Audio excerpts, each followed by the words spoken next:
So we're off to Buenos Aires for the first of the 15 races planned for 1973. It was the end of January and a huge Formula One circus was starting a new season.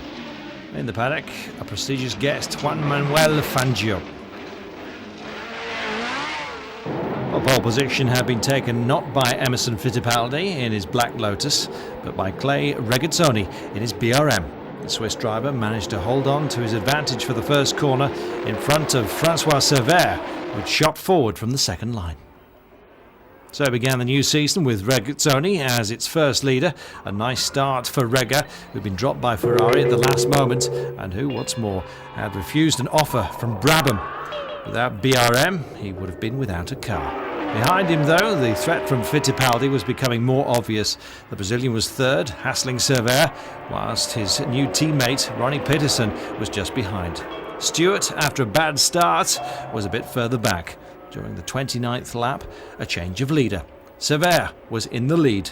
Regazzoni's tyres were wearing badly.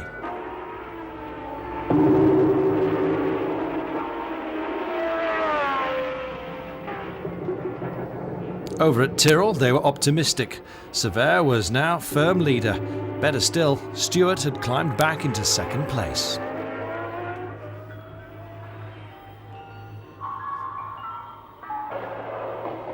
Well, they hadn't counted on the devilish Fittipaldi, who didn't let up the pressure and kept up with the rhythm of the Tyrrell Fords. Fittipaldi now second, Stewart having problems.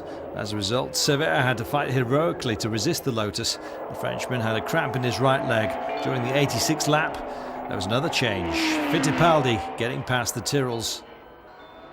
Fittipaldi masterly coming home in front of Servais, Stewart, Ix, Hume and Wilson Fittipaldi.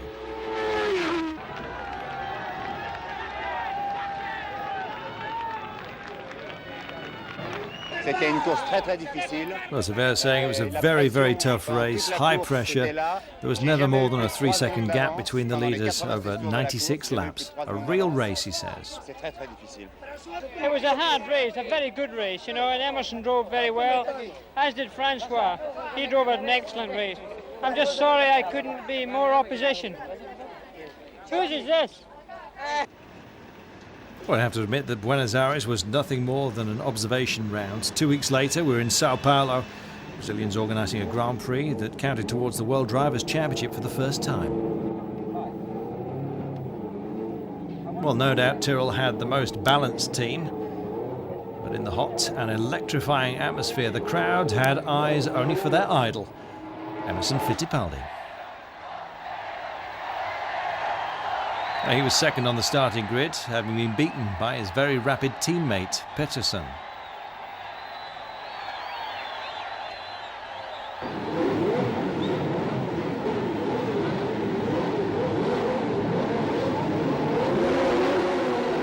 So off they go, 40 laps of the long-lasting Interlagos circuit, adding up to 7,960 kilometres.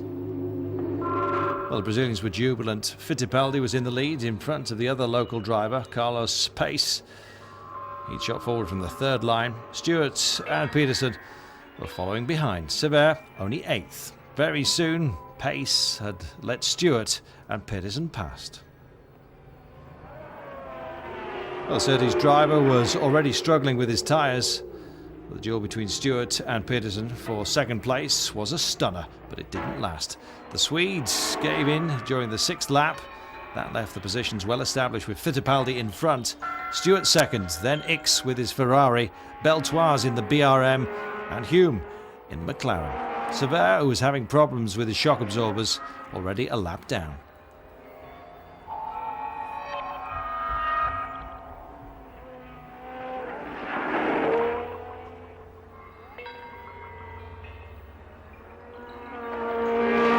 Well, nothing seemed able to stop the triumphant march of the number one, who was making light work of the traps on the circuit. Amongst those who had to abandon, Wilson Fittipaldi and Jean-Pierre Beltoise, whilst Regazzoni had to stop and change his front tyres. During the 30 laps, Fittipaldi's lead over Stewart increased to 13 seconds. The race had effectively already been run. The Brazilian only had to conserve his leads and beware of traffic to come home winner.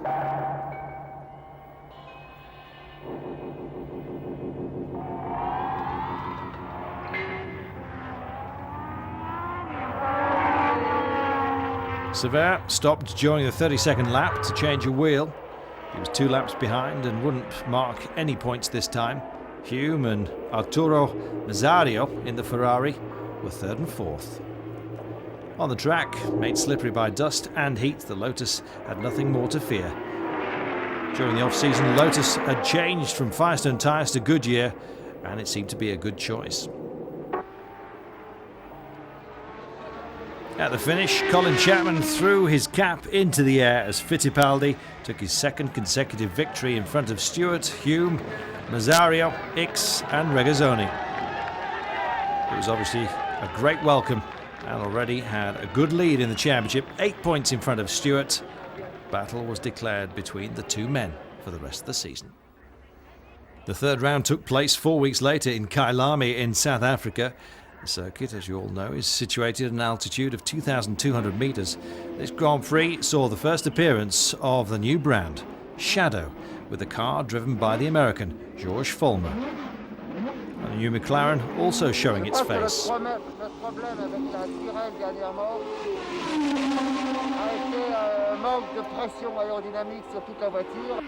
At Tyrrell, well, they got the message. They're trying to improve their performance. Constant dialogue between Sever and Stewart. I haven't gained or lost very much, but it's unstable on the straight. During the practice, Jackie Stewart had a serious accident. The cause was a fault in the brake circuit. With no second car, the Scotsman has to start from the outside of the 7th row at the wheel of Sever's car. He, in his turn, has inherited Stewart's car that had been patched up as best they could. Far from ideal situation. Worth noting as well that pole position for this South African Grand Prix was taken by Dennis Hume with the new McLaren. Well, this remarkably was the only pole position in the 1967 World Champions' career. Hume managed to hang on to the advantage to the first corner, just in front of the other McLaren driven by Scheckter. Fittipaldi was 3rd, Revson 4th, Peterson 5th, followed by Reutemann and the local Dave Charlton. Stewart, though, beginning to climb back up.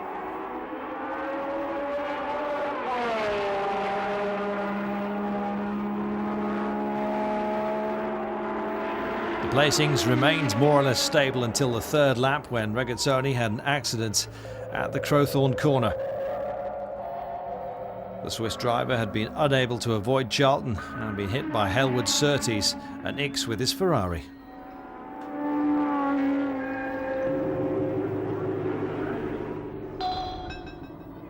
Unconscious in the flames, Regazzoni owed his survival to Mike Helwood's courage. He threw his hands into the furnace to pull him out and save his life.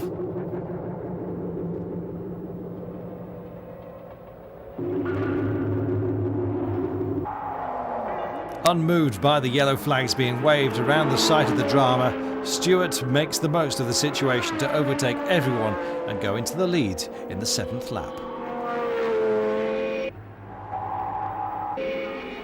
Well, a complaint was lodged by McLaren, but the dual world champion in 69 and 71 only received a warning.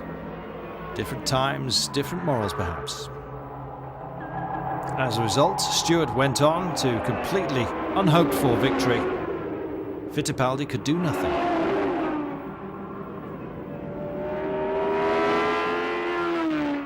Worse still, the Brazilian was having to battle with Revson, Mazzario, Hume and Peterson. Who could guess the outcome of this battle for the podium? Francois Sever has had to stop several times. He's 4 laps behind the leader. The winner was none other than Jackie Stewart. Despite having started from 14th place on the grid, he certainly had something to thank the yellow flags for.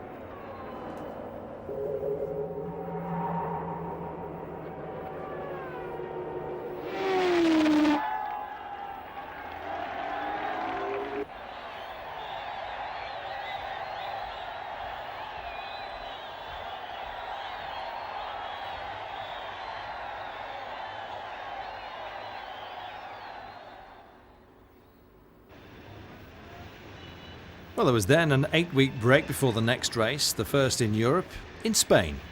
The Grand Prix took place at Barcelona, on the hill at Mountwich, a circuit 3.8 kilometres long, 75 laps ahead.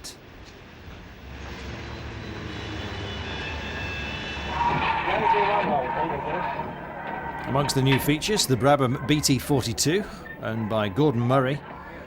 The Ferraris were as transparent as ever, and Clay Regazzoni was present. His accident at Kyalami, nothing more than a bad memory, it seems.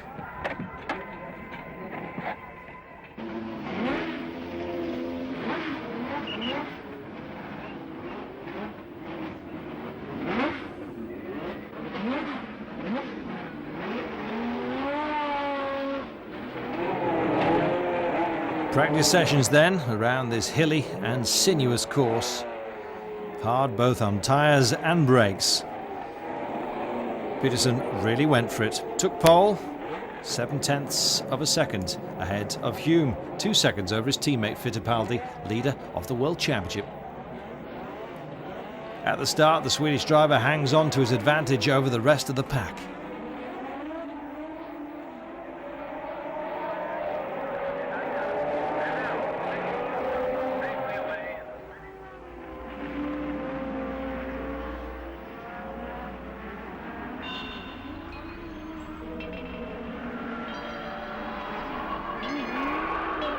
Little by little, Peterson increases his lead. Stewart overtook Hume for second place. The battle for third place was now between Hume, Severe and Fittipaldi.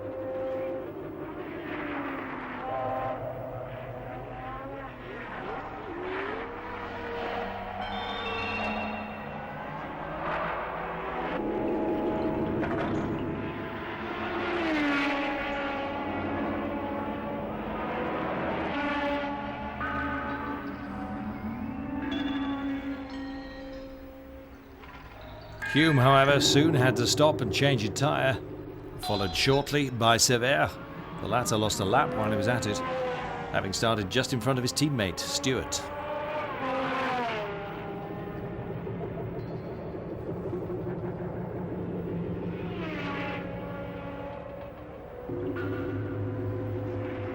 This was when Peterson began to have a few problems. During the 57th lap, he had to stop in the pits with a broken gearbox. Before that, Stewart had to abandon too, let down by his brakes.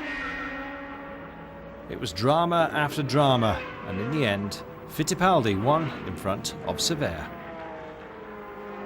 Fulmer in the shadow came third, Revson fourth, Beltoise fifth, Hume in sixth. Fittipaldi could consider himself lucky. Despite having a slow puncture during the last 20 laps, his Lotus hung on until the end, giving Colin Chapman his 50th Grand Prix win and the third in 4 Grand Prix so far in the 1973 season.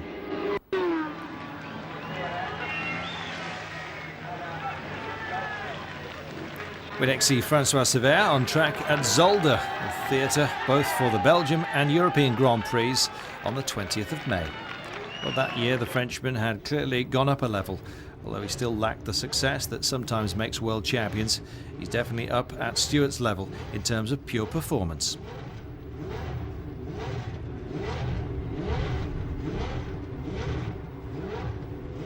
Yes, in fact, in the qualifying session, Severe gets in front of the Scotsman, although once again, it was Peterson that took pole, 0.6 in front of Hume.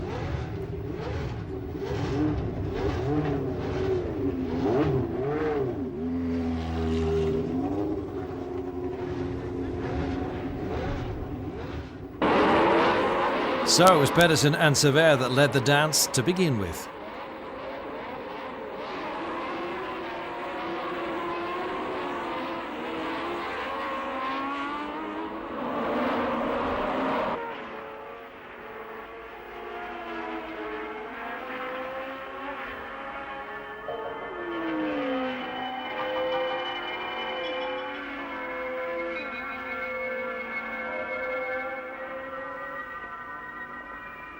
As early as the second lap, though, a surprise. Severe in the lead.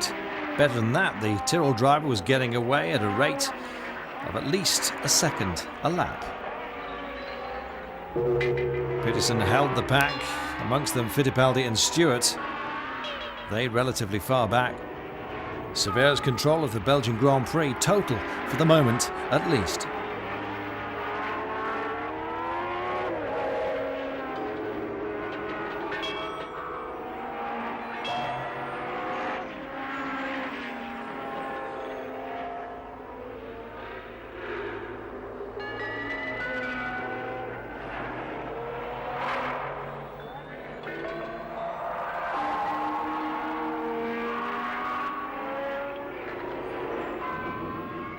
Suddenly, Iggs and his Ferrari had to abandon. A broken oil pump made him stop on the edge of the track.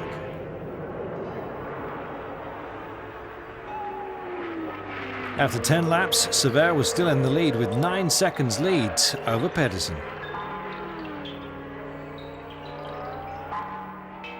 Stewart and Fittipaldi were waiting in the wings, and in the 19th lap, they both overtake Pedersen.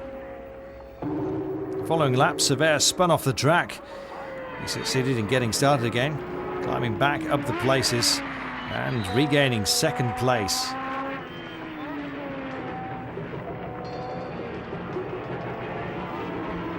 Needless to say, others had made the most of the incident, and when it came to playing the tactics of prudence and clairvoyance, one person was better than all the rest: Jackie Stewart. The Scotsman took his second victory of the season, relegating Fittipaldi third, 2 minutes behind him. Magnificent double for the Elf Tyrrell Ford team, and a new lesson in optimism from Jackie Stewart.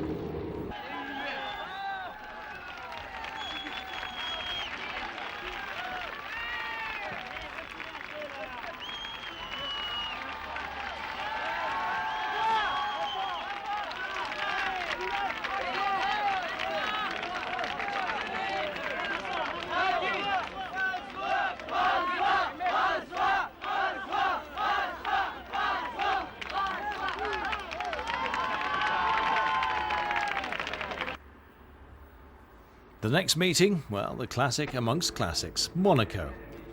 As ever, a glamorous atmosphere, strained for this race though, unlike any other.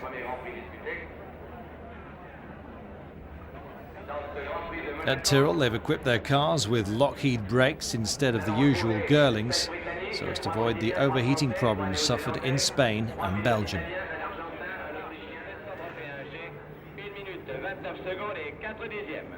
Jackie Stewart took pole 2/10 in front of Pedersen. Severe took fourth.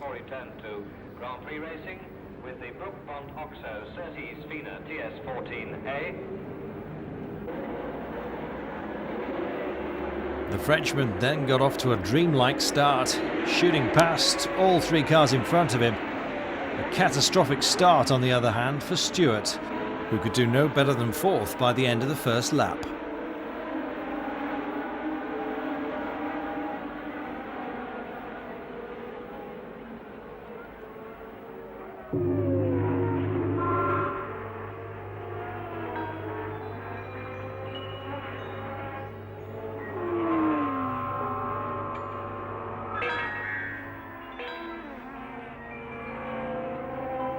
As usual, the duel was between the Tyrrells and the Lotuses.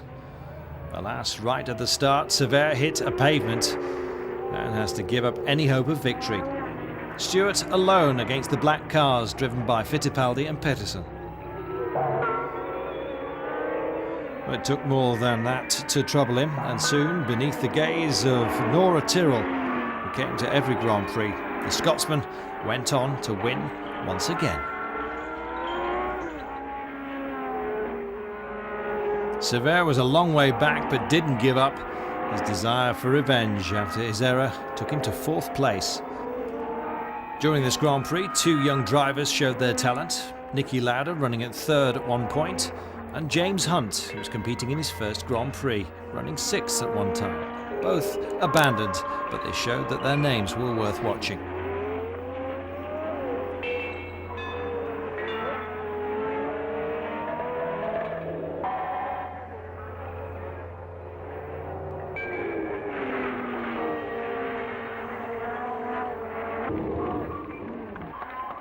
At the front, it was the 25th Grand Prix victory for Jackie Stewart, who joined Jim Clark in history, and Emerson Fittipaldi at the top of the World Championship table.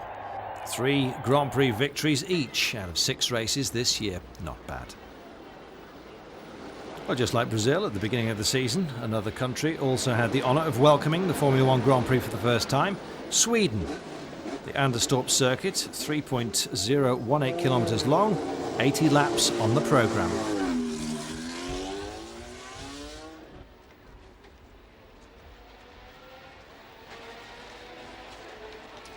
Needless to say, the crowd's favourite was Ronnie Peterson. No longer needed to prove his velocity. Been dogged by bad luck though since the beginning of the year. Maybe that would change. And Peterson gave no one else a chance of taking pole. 8 hundredths in front of Sever. Stewart on the second row next to Fittipaldi.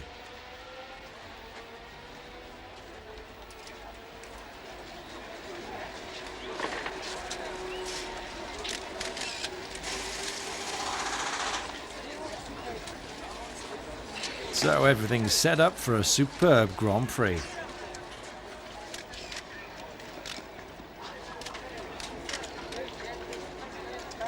The weather was pleasant, the crowd numerous, and there were 3 Frenchmen in the line, as there had been since the first Grand Prix of the year. Sever and the 2 Jean-Pierres of Beltoise and Jarrier, the latter at the wheel of a March Ford. An impeccable start for the 2 Lotuses, which were in front of the 2 Tyrrells.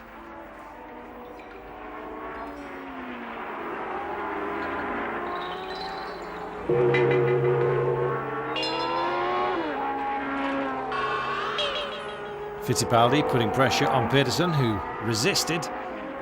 2 groups have now formed themselves, Peterson, Fittipaldi, Sever and Stewart. The battles being fought out between the teams.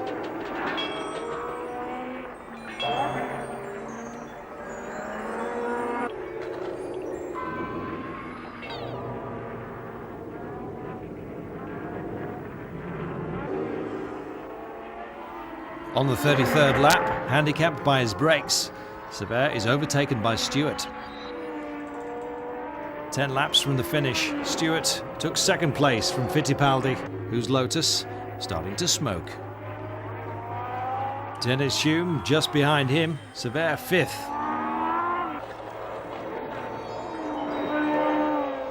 Pedersen still had to complete 5 laps to make his first Grand Prix victory. The Swede was being hassled by Stewart and Hume. 4 laps from the finish, another piece of drama. Stewart had gone following a brake disc problem.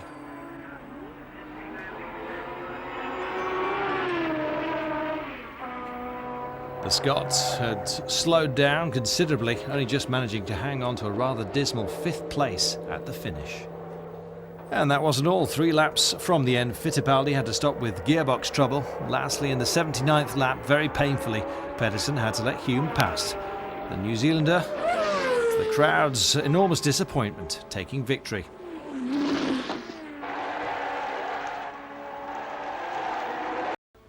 First of July 1973, the Paul Ricard circuit at Le Castellet. The French Grand Prix getting ready to conclude the first half of the season. Emerson Fittipaldi was still at the head of the championship, but only had a 2-point lead over Stewart. The Brazilian set off from 3rd place on the grid. Note that a new car had appeared. The Ensign with Ricky Van Opel at the wheel.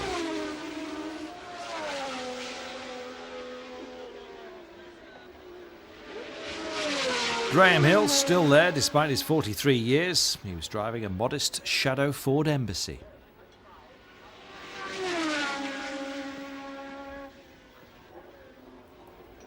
Well, the young Jody Scheckter caused a stir in the warm-ups by taking second best time, but Stewart was the undisputable owner of pole. He was the only one to get below 1 minute 49.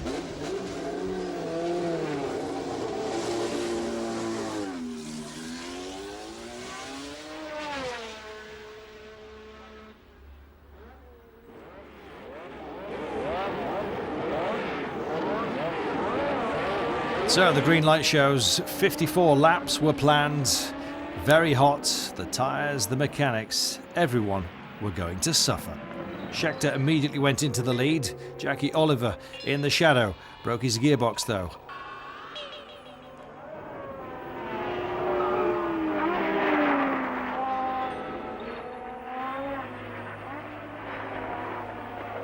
Under Stewart's eyes, Pedersen attacked Scheckter. The South African, though, was resisting. Sever, well, he dropped back from the leaders into 6th place.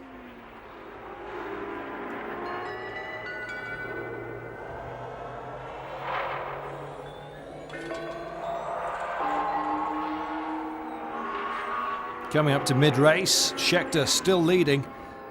Pedersen couldn't find an opening. Stewart seemed to be biding his time though. Fittipaldi didn't take long to come up closer, and the feeling that the situation was going to resolve itself was palpable.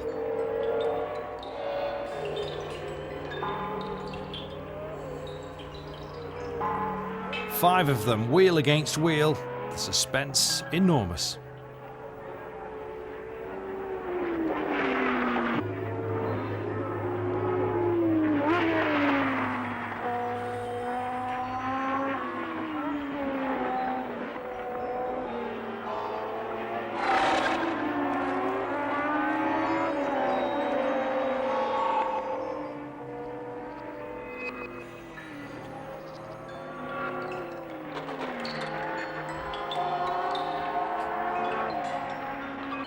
At the mid-race point, Stewart was no longer there. He stopped to change a wheel. And while that was happening, Fittipaldi overtook Pedersen.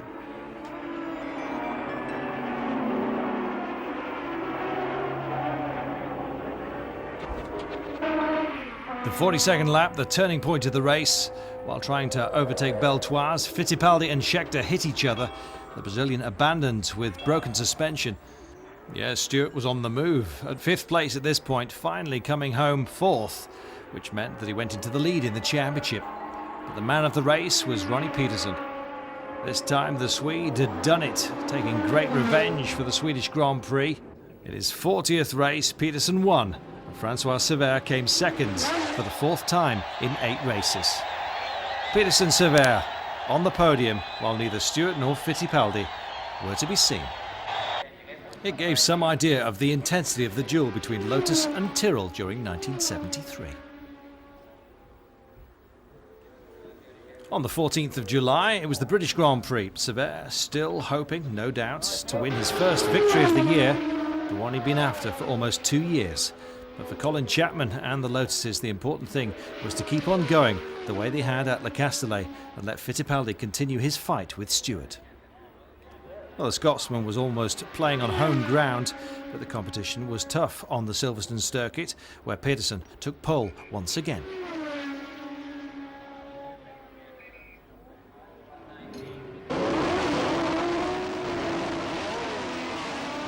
At the start, everything went well. Stewart took the lead in front of Pedersen, Reutemann and Scheckter.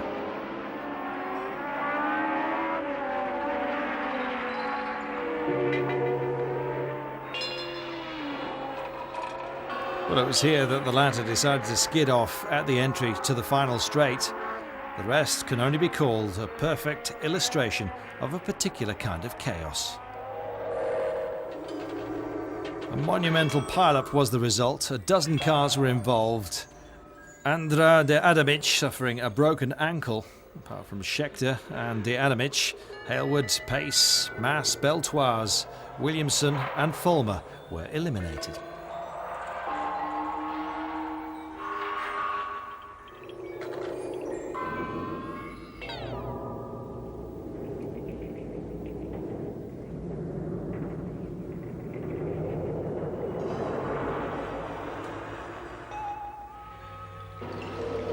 An hour and a half later, a new start.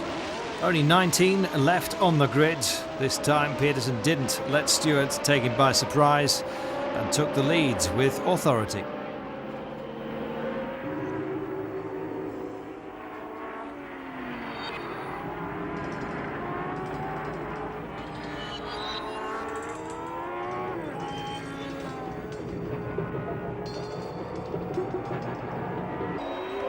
Stewart, though, attacking the Lotus driver and committing one of the rare errors in his career. At the Stowe turn, the Tyrrell spins. Rejoins the race in 13th place.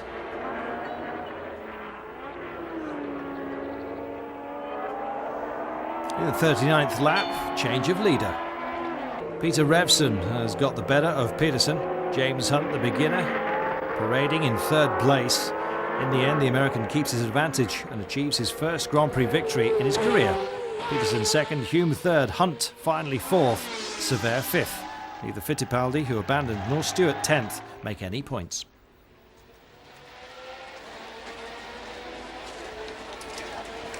The following round took place in Holland on the Zandvoort circuit. Note that the Ferrari wasn't there. The Commendatore, unhappy with the performance of the cars, had decided to give the race a miss. The weather was appalling to begin with, which did nothing to stop Peterson from signing his 6th pole of the season in 10 Grand Prix. His teammate Fittipaldi was injured during the warm-ups. He was in great pain with his ankle.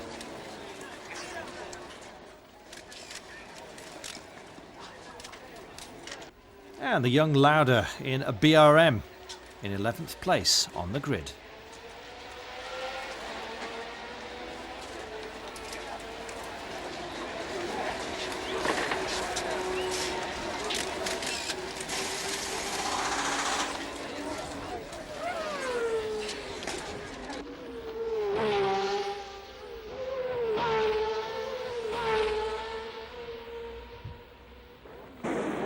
For the Lotuses, the beginning of the race was something of a paradox. Pedersen set off flat out and led the dance while Fittipaldi was too handicapped by his injury. He stopped and gave up on the 2nd lap.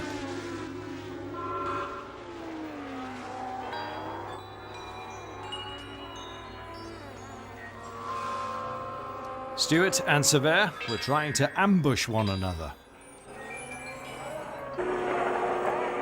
which was when the drama happened during the 8th lap. Roger Williamson came out of a fast corner, hit the safety rail, overturned, slid upside down, the car caught fire. The emergency services took 8 minutes to arrive, an eternity. It meant Williamson burned in his car.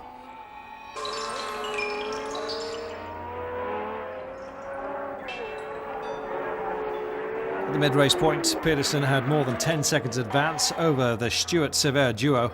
The Swede was masterly once again. He was regretting the bad start he'd had to the season.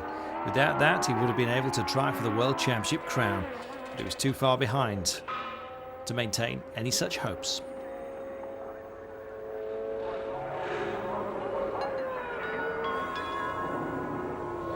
Behind the 3 leaders, James Hunt was once again in evidence. The Englishman was at the wheel of the March Ford, went on to collect his first podium of his career. In front of him, Pedersen was unfortunately having a few problems. Brake problems. Classic script that seems to repeat itself. The Swede could dominate all he liked, but he could never be sure of the outcome. As it was, slowly but surely, he lost his lead, and only 6 laps from the finish has to stop in the pits and abandon with a broken gearbox. From then on, the Tyrrells had the race won and made it a double. On the podium, Stewart was thinking about Roger Williamson's death and began to talk about his retirement. Although he just won his 26th Grand Prix victory, no one had ever reached a score like it. And so to the German Grand Prix, which took place at the Nürburgring on the legendary 22.835 kilometre circuit. Stewart was trying to manage his lead in the championship, but that was no reason to do too much before qualifying.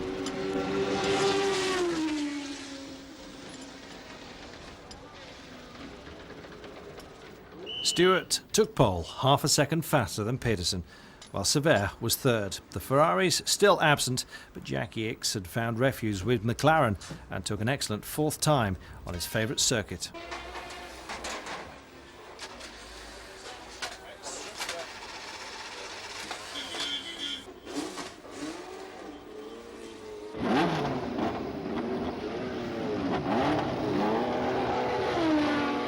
For Fittipaldi, there was no question of faffing around. He had to hit hard if he wanted to conserve a chance of the title.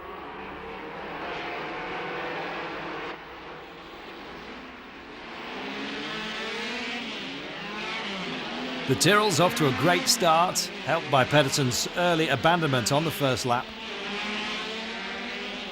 Yes, a first lap that looked more like a stroll for the blue cars. Fittipaldi had fuel feed problems. It wasn't the day for Lotus.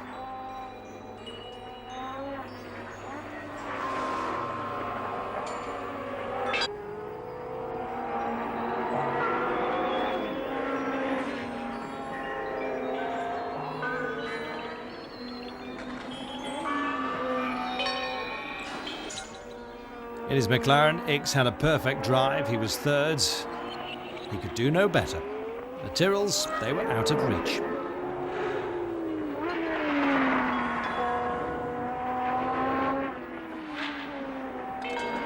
Halfway through the race, behind the leading three, Reutemann, Pace and Hume, Fittipaldi fighting it out with his brother Wilson for 7th place.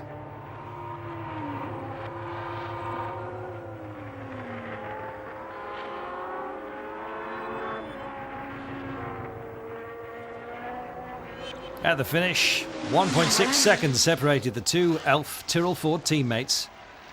Second consecutive victory, 5th in the season. Stewart was practically certain of the title.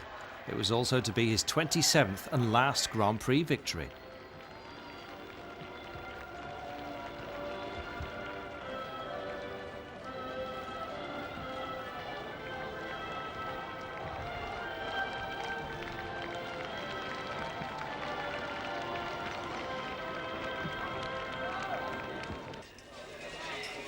So to the Austrian Grand Prix, which took place at the Zeltweg circuit, almost 6 kilometres long. The question was whether Francois Sever was to be the strong man at the end of the season.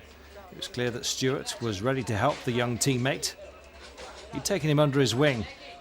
They had a very close relationship, and their times were very close as well.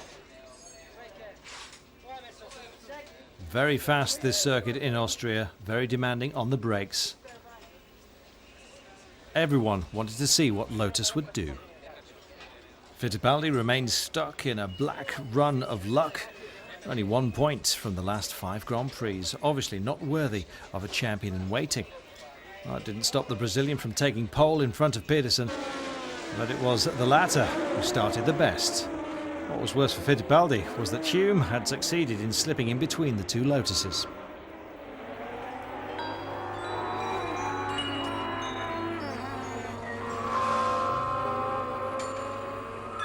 Despite that, on the 15th lap, Fittipaldi got into 2nd place. Sever unfortunately had to abandon after a collision with Arturo Mazzario in the Ferrari. Yes, Ferrari back after an absence of 2 Grand Prix. Stewart running 3rd.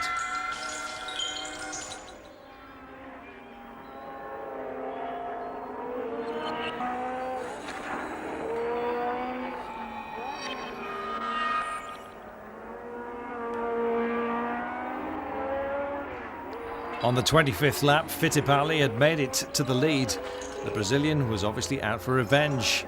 And on this magnificent circuit, the spectacle was superb.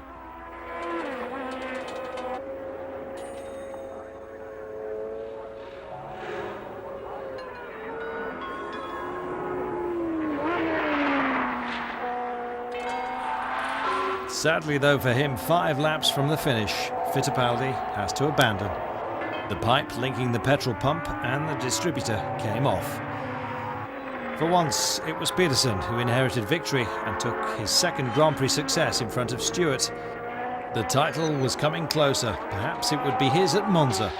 Carlos Pace was 3rd, Reutemann 4th, Beltoise 5th, Regazzoni 6th.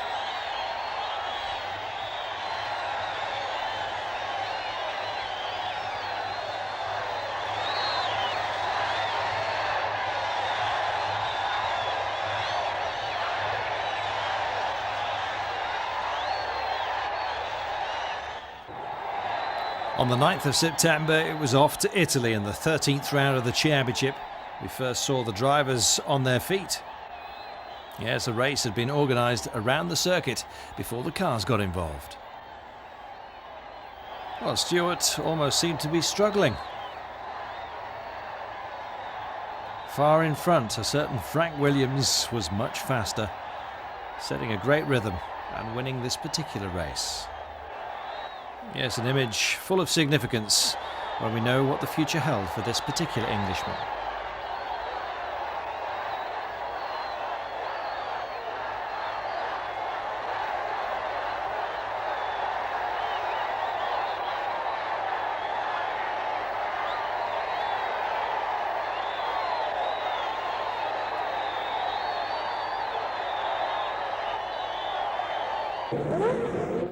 No surprises in practice. Inevitable, perhaps. Ronnie Peterson took pole, Revson putting his McLaren on the first line.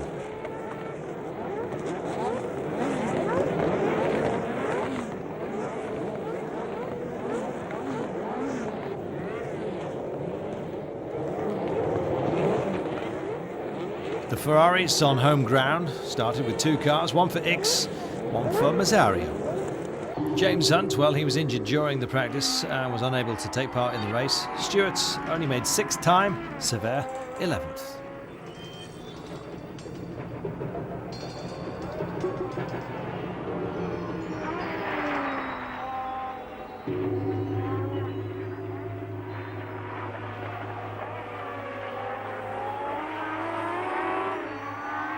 In the race itself, it was Peterson who got off to the best start. Mazzario broke his suspension during the second lap. Jackie Stewart had to stop and change a punctured tyre. Hume did the same to check his suspension after a spin. Both now a long way back.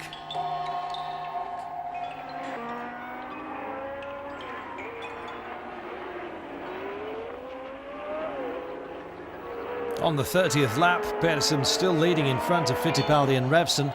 Stewart managed to climb back up to 4th place. That would be enough to allow him to claim the title 2 races before the end of the season. But for that, Fittipaldi had not to win this Italian Grand Prix, which was exactly what happened. Peterson didn't let his teammate past, took his 3rd victory of the season. The Swede was definitely the strong man of the second half of the season, but the man of the race, Jackie Stewart, took his 3rd World Championship title after those 1969 and 1971 victories. By then it was almost official that the Scotsman would announce his retirement after the last Grand Prix of the year in America.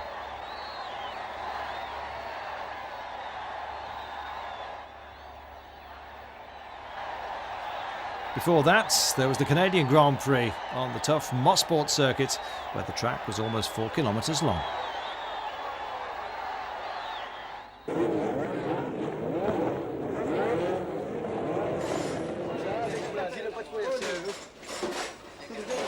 At Lotus, despite having lost the title, they were still smiling and kept their sense of humour.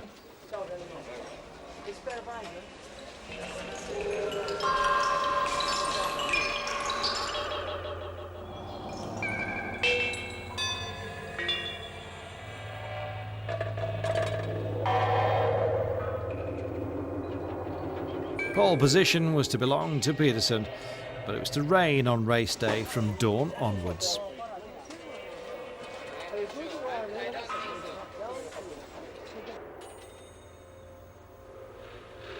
Since the rain continued, the start was delayed.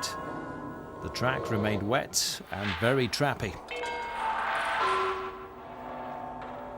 Everyone seemed to be skidding and spinning.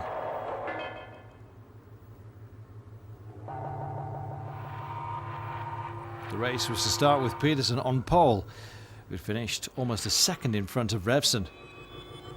Yet another demonstration from the Swede, despite his exit from the track.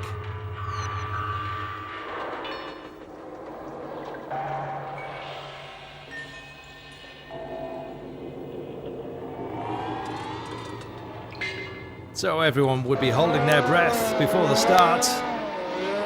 All the drivers had rain tyres. The beginning of the race was marked by Niki Lauda's domination with his BRM. The Austrian literally flew around the track that was beginning to dry.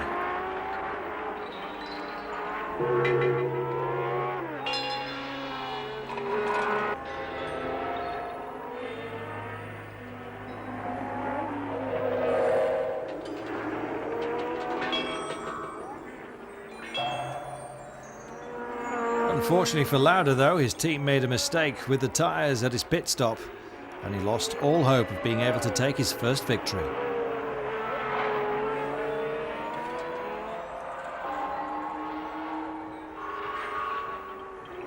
Stewart was also having problems with his tyres that were getting too hot. Soon everyone had to stop because the weather conditions improved dramatically. They were all in and out of the pits, the placings becoming a real nightmare for the timekeepers.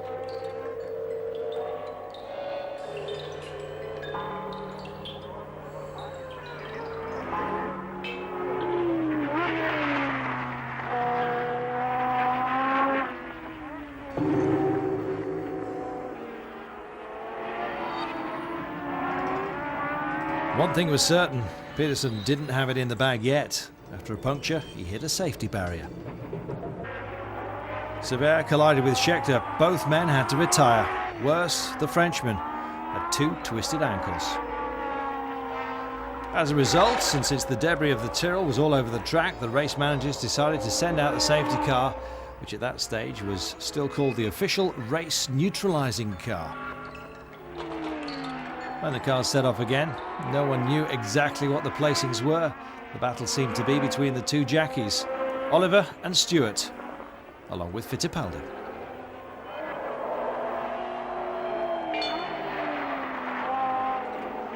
In fact, emerging out of all the confusion, it was Peter Revson who won and took his second victory of the year.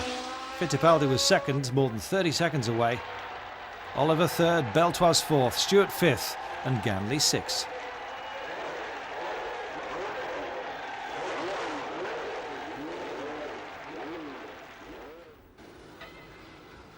The last Grand Prix of the year took place in the United States on the Watkins Glen circuit. It was the beginning of October 1973, and it's true to say that there wasn't much to play for. The Grand Prix was marked forever by the loss of Francois Sévère. The Frenchman died during practice, ironically on the circuit where he'd won his only Grand Prix victory 2 years earlier. The small world of Formula One was in shock. Francois, loved for his charm, his kindness, and his talent, was gone. Even beyond the sport, the loss of Sévère was felt throughout France when the news reached Europe. Many people still remember having cried for the loss of this little prince of speed, gone forever. Jackie Stewart, Ken Tyrrell and all the team members were devastated. The Scotsman should have been taking part in his 100th and last Grand Prix. He decided to withdraw as a sign of respect. The rest, well, purely anecdotal. No one's heart was in it. They all set off for 59 laps, and no surprise when Peterson took the lead in front of Reutemann.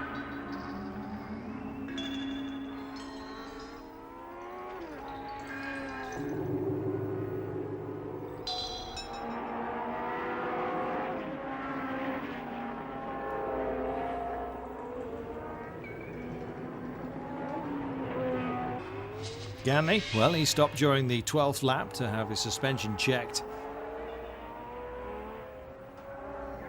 On the 20th lap, Peterson leads in front of Hunt, Reutemann, Hume and Scheckter. Fittipaldi was having problems with his road holding.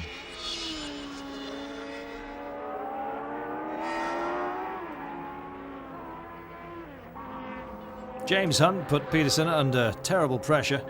The Swede resisted valiantly in the face of this wild young Englishman. Pace, Hailwood, Maas, Lauda and Scheckter were all to abandon though. Fittipaldi was leading the South African when the latter came off the track. He was only able to avoid him by braking desperately. Though his tyres were immediately destroyed, or almost, he stopped to change them and lost a place to Revson. The placings remained stable until the finish. Peterson took his 4th victory of the year, 7/10 in front of Hunt, Reutemann 3rd, Hume 4th, Revson 5th, Fittipaldi 6th.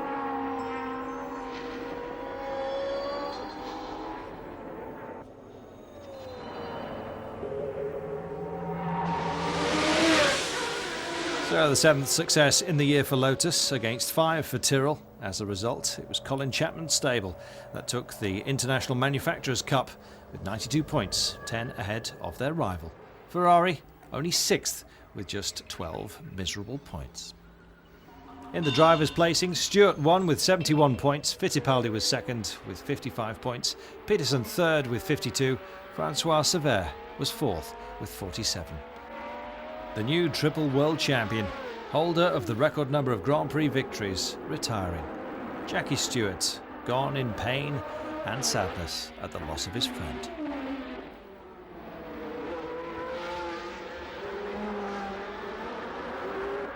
That was 1973. From me, Carlton Kirby. It's bye-bye.